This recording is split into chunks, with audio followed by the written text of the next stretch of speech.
Amrita, ആലിൻ Sherin Abraham 10 മാസം പ്രായമുള്ള കുഞ്ഞിന്റെ പേരാണ് ആലിൻ ഷെറിൻ എബ്രഹാം. സംസ്ഥാനത്തെ ഏറ്റവും പ്രായം കുറഞ്ഞ അവയവദാതാവായി മാറുകയാണ് ആലിൻ ഷെറിൻ എബ്രഹാം. സങ്കടകരമായ വാർത്തയാണ്. പത്തനംതിട്ട മല്ലപ്പള്ളി സ്വദേശികളുടെ മകളാണ്. റോഡ് അപകടത്തെ തുടർന്നാണ് അതായത് Arun Abraham, Sherin and John ദമ്പതികളുടെ മകളാണ് ആലിൻ ഷെറിൻ എബ്രഹാം. റോഡ് അപകടത്തെ തുടർന്നാണ് കുഞ്ഞ് ആലിന് മസ്തിഷ്ക മരണം സ്ഥിരീകരിക്കുന്നത്. എറണാകുളത്ത് ചികിത്സയിലായിരുന്നു, എറണാകുളം അമൃത ആശുപത്രിയിൽ ചികിത്സയിലായിരുന്നു എന്നാണ് മനസ്സിലാക്കുന്നത്.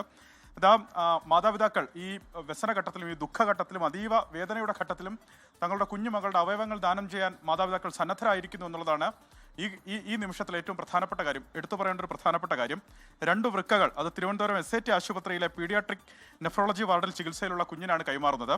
ഒപ്പം ഹൃദയവാൾവ് തിരുവനന്തപുരം ശ്രീചിത്ര ആശുപത്രിയിൽ ചികിത്സയിലുള്ള കുഞ്ഞിന് ഹൃദയവാൾവ് കൈമാറും. കരൾ തിരുവനന്തപുരം കിംസിൽ ചികിത്സയിലുള്ള കുട്ടിക്കാണ് കൈമാറുന്നത്. കരൾ സ്വീകരിക്കുന്ന കുട്ടിയാകട്ടെ ഈ മരണാനന്തര അവയവദാനത്തിലൂടെ കരൾ സ്വീകരിക്കുന്ന ഏറ്റവും പ്രായം കുറഞ്ഞ കുഞ്ഞാണ്. അതായത് 6 മാസം പ്രായമുള്ള കുഞ്ഞിനാണ് ഈ കരൾ ലഭിക്കുന്നതെന്നുള്ളതാണ് ഈ ഘട്ടത്തിൽ അറിയാൻ കഴിയുന്നത്. കിംസിലാണ് ചികിത്സയിൽ കഴിയുന്നത്. നേത്രപടലങ്ങൾ കൊച്ചി അമൃത ആശുപത്രിയിൽ തന്നെ നൽകും എന്നുള്ളതാണ് ലഭിക്കുന്ന വിവരം. അതായത് ഹൃദയവാൾവ് സ്വീകരിക്കുന്നത് ആരാണ് എന്നുള്ളതടക്കം ഇനി ക്രോസ് മാച്ചിങ് ഒക്കെ നടത്തി ആളെ ഇനി കണ്ടെത്തേണ്ടതുണ്ട്. അതായത് ആളെ അവസാന ഘട്ടമായി സ്ഥിരീകരിക്കേണ്ടതുണ്ട്. ആ നടപടികളിലേക്ക് ആശുപത്രി അധികൃതർ കടന്നു കഴിഞ്ഞിട്ടുണ്ട്.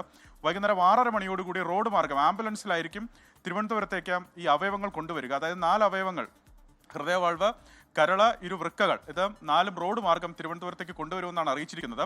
ഏതാണ്ട് ഒരു 9-9:30 മണിയോടുകൂടി തിരുവനന്തപുരത്ത് എത്തുമെന്ന് പ്രതീക്ഷിക്കുന്നു.